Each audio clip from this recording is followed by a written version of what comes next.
Hallo und herzlich willkommen zu einer neuen Woche mit uns. Wir sind Yvonne und René beim Versuch, mit heiler Haut aus Mosambik zu kommen, denn auf dem Weg nach Simbabwe müssen wir über die berühmt-berüchtigte EN1 fahren, die Mensch und Material extrem fordert. Kommt mit und begleitet uns bei all unseren Begegnungen und Erlebnissen. Viel Spaß dabei!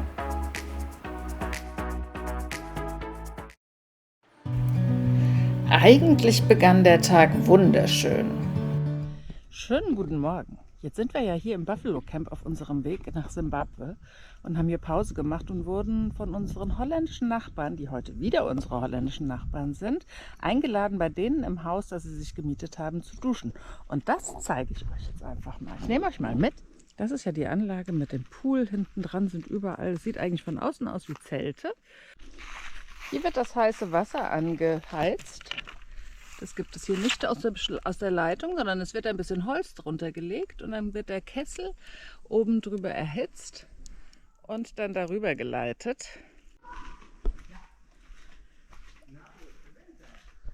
Jetzt gehen wir mal hier rein.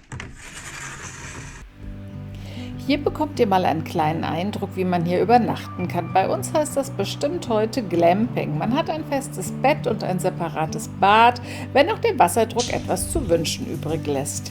Die Wände sind meistens doch aus Zeltstoff und hier gab es dann aber sogar noch dazu Strom. Jetzt kommt wieder der spannende Moment. Geht unser Auto an oder nicht? Und mein kleiner Messkontrolletti da vorne muss wieder überprüfen. Das wird nichts. Das wird nichts. Oh, ich kotze. Entschuldigung, ich breche. Habe ich jetzt hier gedrückt auf, das ist die Verbindung zwischen unseren Wohnraumbatterien und unserer Starterbatterie. Es hat gerade gesagt, ich soll nochmal probieren. Jetzt sind die Batterien zusammengeschaltet. Na komm, Schatzi. Ah. Was ne Hühner. Los geht's. Die nächste Pothole-Session. Die nächsten 40 Kilometer müssen wohl die Hölle nicht sein, aber sie sollen zumindest sehr häufig hintereinander sein. Das heißt, es wird jetzt eine große Slalomfahrt geben für meinen Mann. Wir befinden uns hier auf der N1. Das ist die Straße von Norden nach Süden oder von Süden nach Norden, die durch Mosambik führt. Und die sieht so aus. Die ist voll mit Potholes. Es gibt keine andere Möglichkeit, als hier durchzufahren. Und hier fahren Busse, LKWs jeden Tag regelmäßig hunderte von Kilometern. Das ist abartig. Wir können nur gewiss sein, hier wird nicht geblitzt. Und hier ein kleiner Eindruck von der ca. 2470 Kilometer langen Nationalstraße, die auch Mosambik Highway genannt wird. Wie heißt es so schön, wenn man darüber nachliest? Die EN1 bildet die älteste und leistungsfähige Nord-Süd-Straßenverbindung und ist als eine der wenigen Straßen des Landes durchgängig asphaltiert. Ich kann nur sagen, da war aber von den Autoren schon lange keiner mehr vor Ort. Die Straße, wenn wir sie denn überhaupt so nennen wollen, fordert auch ihre Tribute. So, unsere holländischen Nachbarn haben Probleme.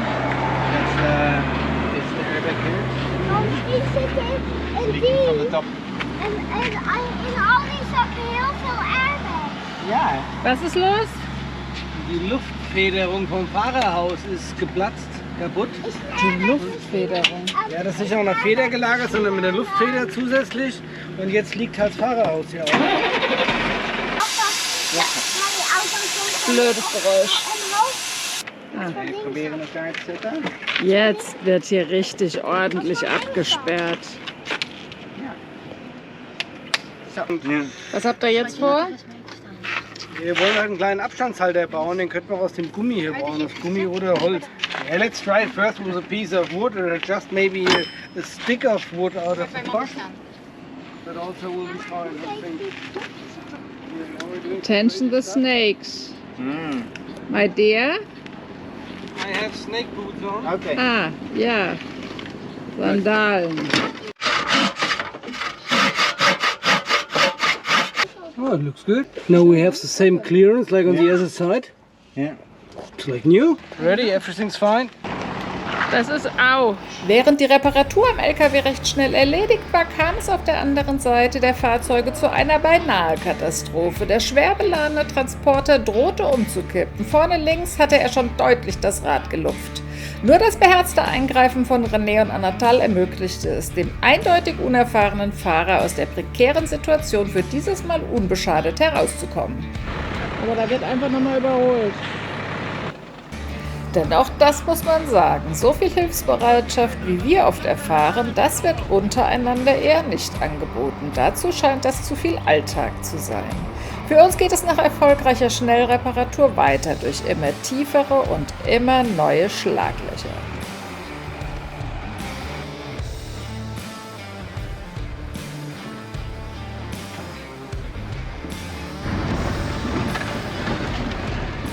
Unsere Freunde, wo der vordere fast jetzt hier umgekippt ist.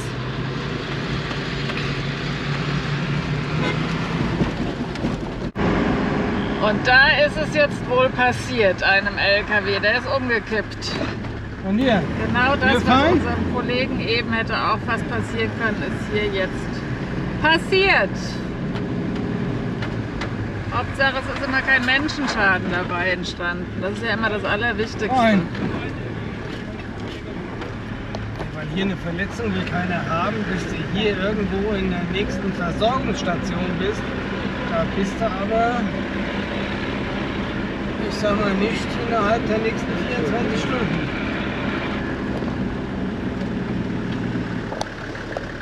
Die liegen hier schon etwas länger. Das ist jetzt kein frischer Unfall. Die haben schon den Kocher draußen stehen und alles. Also die stehen hier schon ein paar Tage. Und bei denen geht es ja auch darum, die Ware quasi zu retten. Weil der hat ja keine Warenversicherung oder sowas. Hey. Und der das Zeug hier transportiert, der ist dafür verantwortlich. Und die müssen gucken, dass die irgendwie die Ware retten können, weil das sind wirtschaftliche Schäden, die kriegt ja keiner auf die Kette später sonst. Also das ist schon ein hartes Los. Für uns als Touristen ist das ja irgendwie eine ganz lustige, abenteuerliche Strecke. Aber für, ich sag mal, als Infrastrukturmodell ist sowas eine Katastrophe für ein Land.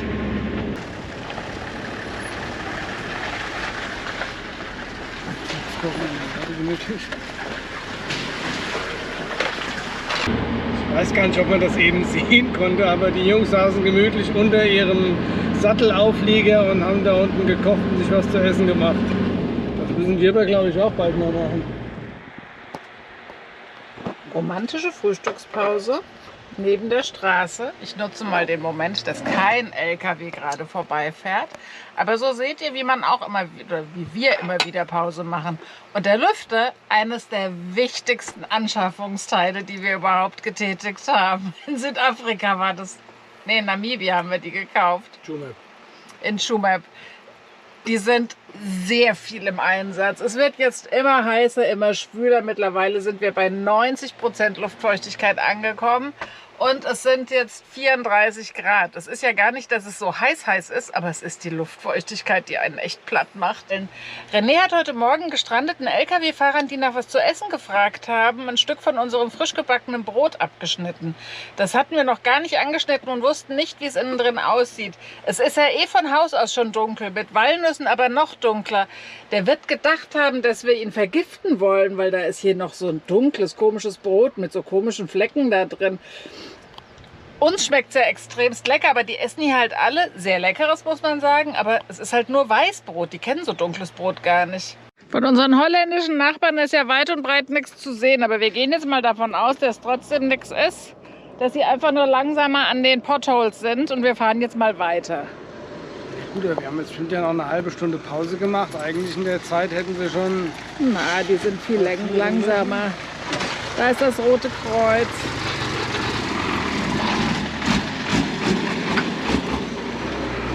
Weiß ich nicht, ob ich ein schlechtes Gewissen haben muss, indem ich jetzt weiterfahre, oder muss ich jetzt erstmal warten? Wir haben sie angeschrieben und sie haben nicht geantwortet. Die werden also fahren. Deswegen, alles wird gut sein. Ich kann euch sagen, neben mir sitzt ein Schleimer. Das ist ja unfassbar. Das ist eine neue Masche von ihm. Immer an Polizeikontrollstationen, da bedankt er sich am Schluss immer. Thank you so much for your nice country and the nice people. Wow, ich bin beeindruckt. Man trifft sich immer zweimal im Leben. Und deswegen ist wichtig, immer einen guten Eindruck zu hinterlassen. Und es stimmt ja auch. Ja, es stimmt. Siehst du, deswegen kann man das auch mal sagen. Aber es ist ja neu. Das freut die Leute ja. Ich bin ja lernfähig. Ich werde ihn das nächste Mal daran erinnern. Wenn er etwas dazu hätte lernen sollen und es nicht angewandt hat. Das hat manchmal was Mucksunge! mit Prioritätenlagen zu Ja, tun. selbstverständlich. Wenn es nur darum geht, ob das Moskitonetz jetzt 100% geschlossen ist oder nicht, ist was anderes. Das ist relativ dann immer. Genau.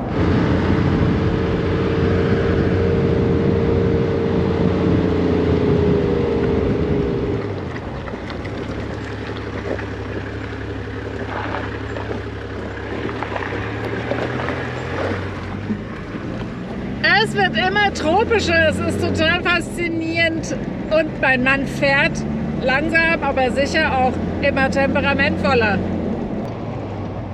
Er muss sich gerade noch mal aufs Fahren konzentrieren. Eigentlich Genau. wollte er was sagen. Ja, wenn man immer so seine Kilometer abspult und denkt man immer so ein bisschen so Hola! für sich nach.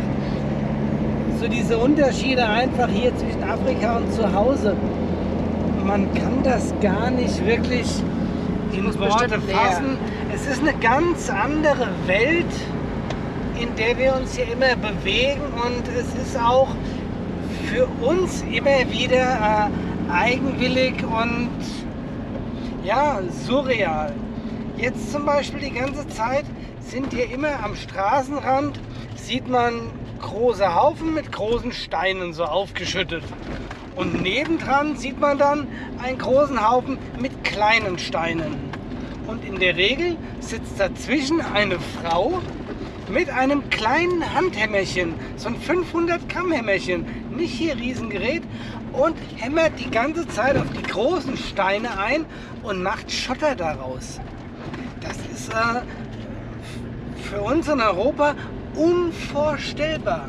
Und das ist nur, ich sag mal, ein exemplarisches Beispiel für so die Situation in Afrika, was hier täglich unseren Alltag rechts und links darstellt. Und ich frage mich immer so manchmal, wenn wir wieder so nach Hause kommen, wie erzähle ich sowas überhaupt jemandem? Meistens erzähle ich das irgendwie gar nicht, weil ich gar nicht weiß, wie ich das einem nahe bringen soll. Wie anders doch diese Welt hier ist. Wie wenig das mit unserem europäischen Leben zu tun hat. Ja, ich glaube, das war's. Das muss doch mal loswerden. Das habe ich an seiner Stimmlage gerade gehört. Es ist halt auch immer schwierig, wie geht man mit welcher Situation um. Eben rennen wieder kleine Kinder neben unserem Auto her und möchten etwas.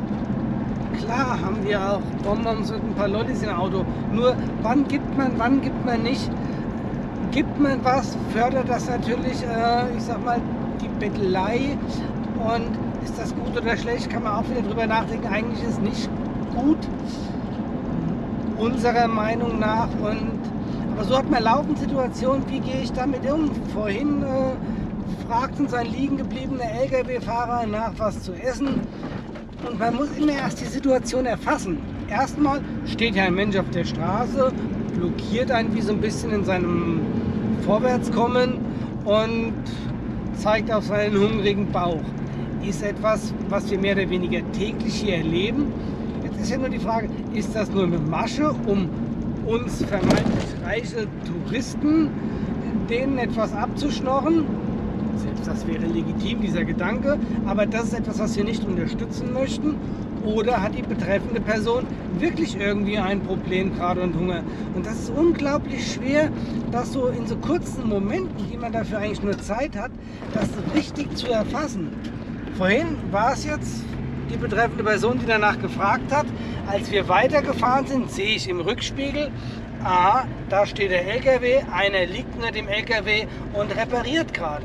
Wie lange der repariert, weiß ich nicht. Also kann es schon sein, dass sie schon länger dort stehen und dementsprechend auch Hunger haben. Also dann angehalten, was zu essen rausgegeben. Weil auf keinen Fall möchte ich jemanden in einer Notsituation nicht unterstützen. Das ist ja auch eine Hilfe, die ich auch in Anspruch nehmen wollte und würde. Nur wie gesagt, da man hier regelmäßig und von allen Seiten nach Hilfe gefragt wird, bleibt es immer schwer, das im richtigen Moment oder im Moment richtig zu entscheiden. Das heißt, wir treffen jeden Tag 100 falsche und vielleicht 20 richtige Entscheidungen. Keine Ahnung, wie man das ins Verhältnis setzt.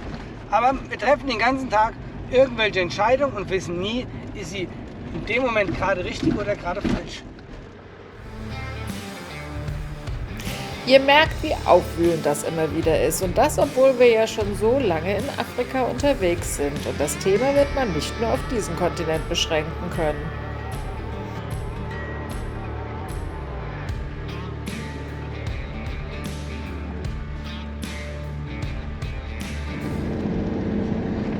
Jetzt haben wir eben dieses Thema Armut angesprochen. Das lässt mir dann natürlich keine Ruhe.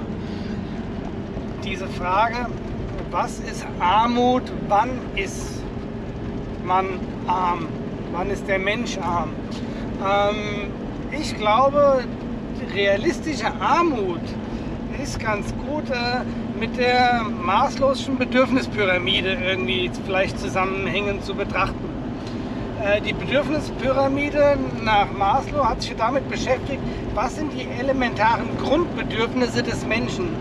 Und das erste, kernsächlichste Bedürfnis des Menschen, das ist die physiologische Komponente.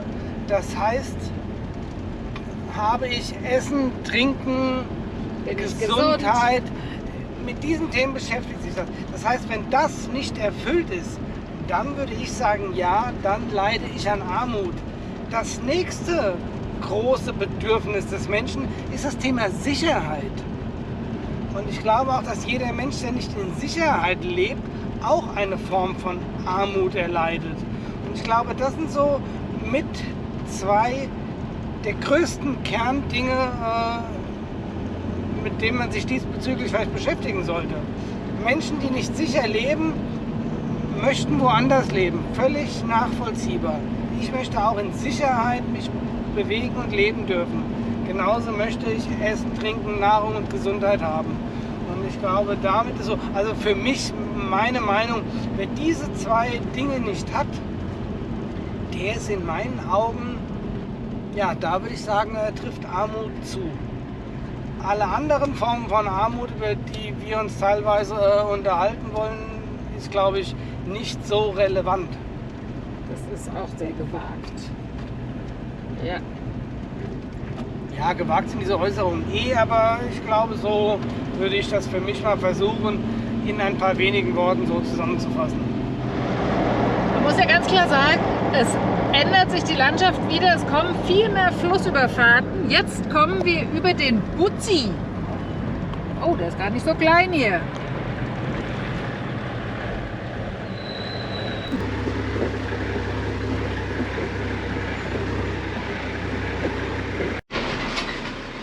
Brücke bebt. Da haben wir unser Auto wackelt und wir stehen gerade, wir fahren gar nicht, wir stehen hier auf der Brücke und die ganze Brücke ist am Bewegen.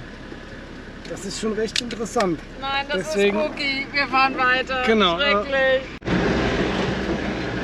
Eine Brücke, die in Europa auf keinen Fall mehr befahren werden dürfte.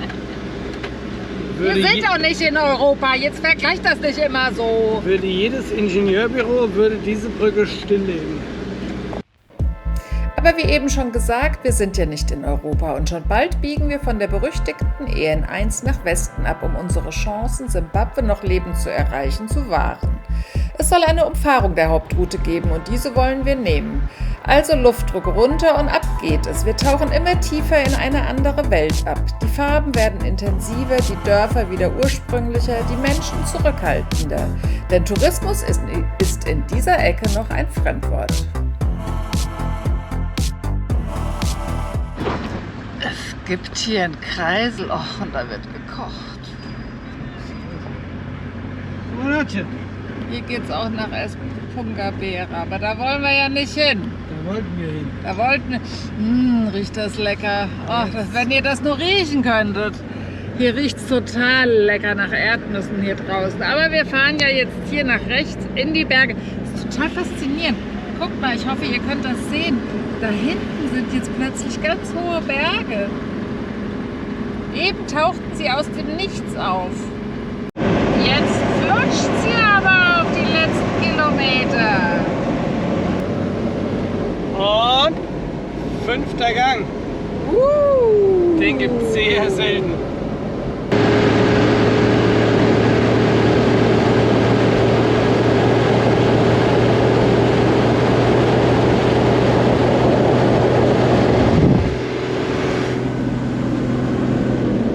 Die Landschaft wird gerade monumental, brutal schön.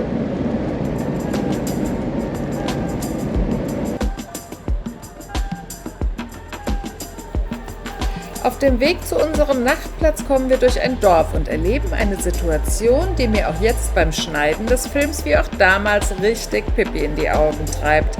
Denn das ist nichts für Touristen gemacht, sondern einfach purer Wieder. Das Leben genießen, egal unter welchen Umständen.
Das sind so Momente, da habe ich voll Pipi in den Augen.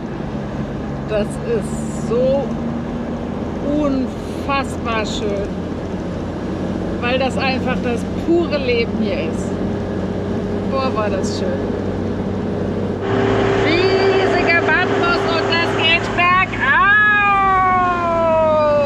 Go, Tempo, go! Das ist Gang Nummer 1. Das ist der falsche. Damit fährt man an, René. Da hast du was verwechselt. Aber so zieht der Danki den Berg hoch. Achtung, Glassplitter.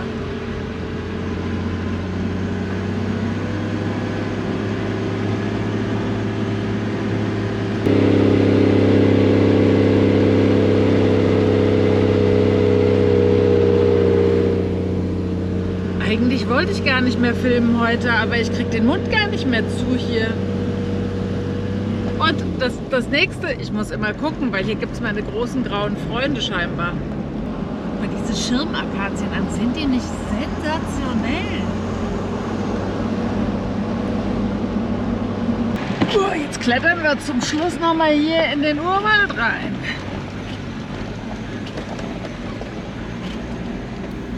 Wir können hier bei einem Community Camp über Nacht stehen, also einem Camp, was von der Dorfbevölkerung betrieben wird, und abends nehmen wir ein einfaches, aber schmackhaftes Essen dort ein. Circa 8 € kostet die Übernachtung für uns beide mit einer Eimerdusche und natürlich ohne Strom und dem Essen. Guten Morgen.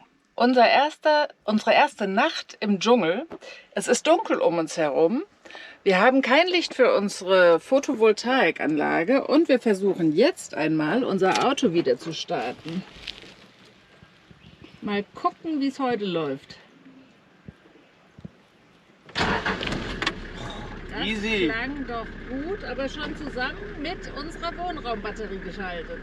Aber das geht aber einwandfrei, wenn man das direkt macht und nicht vorher erst nur auf der Starterbatterie rumorgelt, dann geht das nämlich tipptopp. Wir brauchen gar keine Batterie. Ich lache mich kaputt. Unsere nächste Etappe heute geht nach Chimoio. Dort hoffen wir auf eine Batterie, dass wir die dort kaufen können. Allerdings ist heute Sonntag. Deswegen machen wir uns ziemlich früh jetzt auf die Rolle, damit wir gegebenenfalls die Möglichkeit haben, weil sonntags vormittags sind oftmals die Geschäfte noch offen. Batterie brauche ich ja keine mehr. Ihr habt ja gerade gehört, wie das Ding anspringt, der Kleine. Er träumt. Ich brauche eine. So sieht eine Ausfahrt aus einem Campground hier aus. Wir fühlen uns schon voll mitten im Dschungel, haben gestern auch schon Dekorationen hier von oben abgerissen. Und jetzt kannst du vor allen Dingen erstmal die Scheibe putzen. Mein kleiner Macho freut sich über sowas. Ja, das fühlt sich ganz gut an. Aber ganz so billig komme ich ja auch nicht davor. Ich habe nämlich den Kehrauftrag bekommen. Wir müssen nämlich noch die Ameisen von der Motorhaube runterkehren. Ich sehe schon eine, Die rennt hier weg.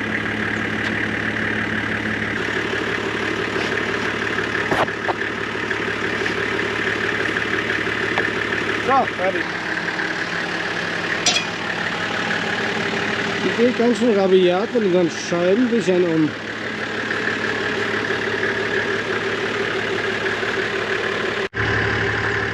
Ich kann sogar einen Unterschied sehen zwischen vorher und nachher. Also so richtig schlecht macht sie ihren Job, glaube ich, nicht. Er bewegt sich ja in solchen Momenten immer auf ganz, ganz dünnem Boden und geht auch deswegen extra immer weg. Ich bin im Fluchtmodus. Das versuchen wir auf jeden Fall nicht zu sein, im Fluchtmodus, denn sonst könnten wir diese grandiose Landschaft hier nicht genießen und dazu ist es zu schön hier. Wenn euch das, was ihr so seht, auch so gut gefällt, dann lasst uns doch gerne ein Like und ein Abo da und hinterlasst uns etwas in den Kommentaren. Somit helft ihr unserem Kanal zu wachsen, was uns sehr freut und uns in unserer Arbeit mit den Filmen bestätigt. Empfehlt uns weiter, vielleicht kennt ihr ja jemand, der uns auch virtuell begleiten möchte. Dankeschön dafür.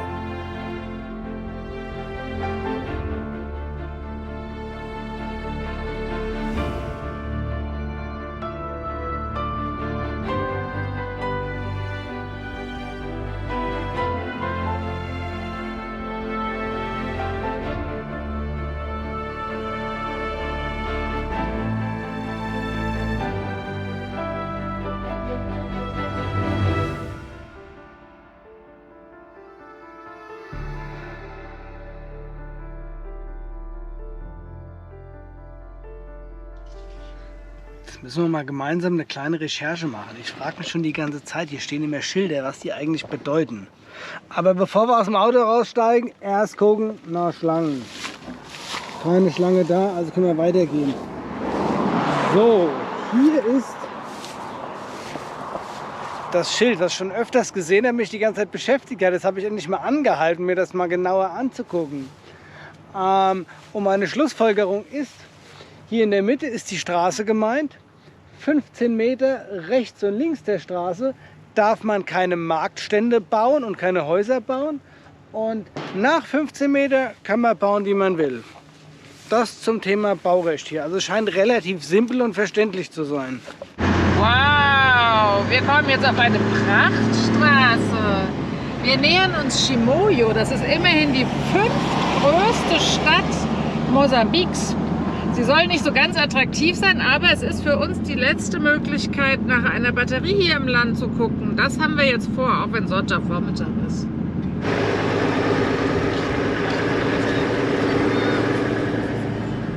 So sieht unsere Einkaufsstraße aus, auch wenn es jetzt hier gerade der Superspar war, den wir aufgenommen haben, wo wir hoffentlich unsere Batterie finden, weil hier hinter diesem Auto, da ist ein echtes, also zumindest sind ganz viele Batterien da drauf abgezeichnet, Battery Center. Sabato 8 bis 12 Uhr, es ist 11:37 Uhr. Und hier stellen wir rein. Mission Batterie an einem Sonntag erstmal gescheitert. Jetzt machen wir mal als nächstes Mission Shopping. Wir gehen jetzt in den ShopRite. Der heißt ja auch wie Shopping.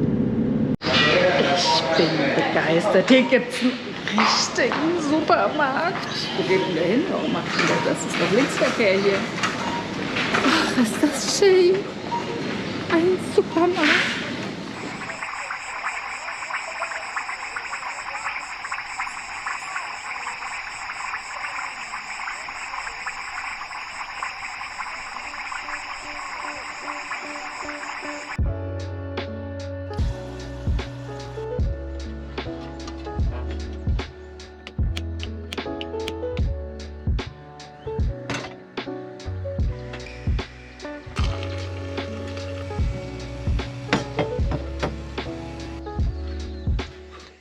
Ich habe ja eben schon kurz ein nettes Erlebnis gehabt, und zwar mit dem Betreiber hier von diesem sogenannten Campingplatz oder was auch immer das ist.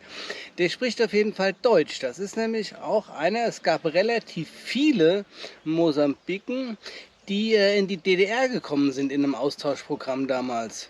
Weil da waren ja die sozialistisch-kommunistischen Länder, die waren ja sehr eng miteinander verbandelt, und da gab es Austauschprogramme. Und der gute Mann, der hat nämlich von 81 bis 89 in der DDR studiert und hat dort bei den Sodawerken gearbeitet. Und das fand ich jetzt ganz interessant, dass ich doch tatsächlich mal einen getroffen habe. Ja, So, wie ist denn dein Name? ich heiße Domingos Bambai. Domingo, ich bin Bambai. René. Bambai. Domingo Bambai. Ja, Und Domingo Bambai war nämlich von 1981 bis 1989 in der DDR ja. und hat dort studiert und bei den Sodawerken gearbeitet. Nicht gearbeitet. Ich habe dort, ich wurde dort ausgebildet als Instandhaltungsmechaniker. Ah, okay. Das vorher falsch verstanden.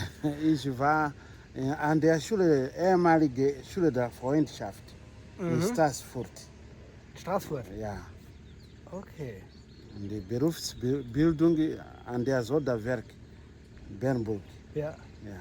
Weil ich habe nämlich von meinem Freund Kai, der hat mir das nämlich gesagt, dass halt sehr viele Mosambikaner in der DDR in einem Austauschprojekt zur Ausbildung und zum Studium gewesen sind. Ja. So, also ich bedanke mich jetzt hier erstmal bei dir für den Bitte schönen schön. Aufenthalt Okay. und wir fahren dann mal weiter. Okay. Dankeschön. Ja, danke auch. Tschüss. Ich wollte nämlich heute in meinem Resümee erzählen, dass wir bisher noch keinen getroffen haben. Und zack, Tschakka. ändert sich alles. 29 Tage waren wir jetzt hier in Mosambik. 30 sind es morgen. Sehr, sehr, sehr schöne Tage. Auch wenn Freddy uns begleitet hat. Der Zeikle und Freddy hat doch einige Spuren hinter uns gelassen. Obwohl wir ihn zum Glück nicht direkt selbst erlebt haben, haben wir doch die Ausläufer von ihm erlebt und halt eben schlechtes Wetter. 50-50 war es, 50% schlechtes Wetter, 50% hatten wir jetzt super Wetter. Ich würde sagen, Mosambik ist schon ein richtig afrikanisches Land auch. Klingt jetzt vielleicht ein bisschen komisch, wenn man das so sagt, aber das ist schon so typisches Afrika, so wie man sich das vorstellt. Sehr abenteuerlich. Die Leute unfassbar nett. Total. Sehr viele kleine Dörfer. Die Infrastruktur komplett heruntergekommen. Es liegt aber halt auch daran, dass es mit eines der ärmsten Länder der Welt ist. Und das ist natürlich leider auch manchmal echt afrikanisch. Die Länder, die wir als echt afrikanisch empfinden, sind halt einfach ursprünglicher. Und das hat einfach auch was mit einer Weiterentwicklung zu tun in der vermeintlichen Industrialisierung, die einfach ja gar nicht immer so gut ist. Und die sind ursprünglich und dadurch wunderschön. Die Versorgungslage für uns, sage ich jetzt mal, ist ein bisschen schwierig, wo wir doch ein bisschen höhere hygienische Anforderungen haben. Also wir kriegen überall am Straßenrand, gab es hier jetzt etwas rudimentäres Gemüse. Es gab Tomaten, Zwiebeln, Obst, Kartoffeln. Ganz zum Schluss gab es dann auch mal Avocados, jede Menge, riesengroße Avocados für ganz günstiges Geld. Und hier kann man sie ja mit gutem Gewissen kaufen, weil hier sind sie einfach direkt vom Baum gepflückt. Ansonsten so zum Metzger gehen oder sowas gibt es hier halt nicht. Auch Käse eher rudimentär. In touristischen Zentren gibt es kleinere Supermärkte, die auf den Südafrikaner zugeschnitten sind. Da kann man dann ein bisschen was einkaufen. Aber das Land und die Leute machen das alles wett. Und man kommt ja auch einfach ohne Fleisch gut aus. Jetzt fahren wir ins nächste Land. Das ist wieder aufregend. Heute wird die nächste Grenze anstehen, wenn wir es schaffen, uns eine neue Starterbatterie zu besorgen. Und sonst auch. Wir müssen einfach raus. Und, Schieben was drüber. das ist immer ein bisschen nervenaufreibend, anstrengend normalerweise, eine afrikanische Grenze. Aber unsere holländischen Bekannten gestern haben das in 2 Stunden hingekriegt. Es war allerdings auch Sonntag und wahrscheinlich nicht ganz so viel Lkw-Verkehr. Aber wir werden es einfach auf uns zulassen. Es ist immer spannend, es ist immer schön, aber man muss sich auch immer wieder neu einstellen. Jedes Land ist definitiv anders. Also geht's gleich mal in die Stadt, Batterie kaufen und dann Yalla, Simbabwe. Jetzt habt ihr auch unser kurzes Resümee über Mosambik gehört und wir sind gespannt, wie es weitergeht. Wir danken für euer Interesse und eure Aufmerksamkeit und es bleibt nichts weiter zu sagen als habt eine gute Woche, bleibt gesund, habt viel Spaß im Leben und bis nächsten Sonntag. Tschüss und bye bye.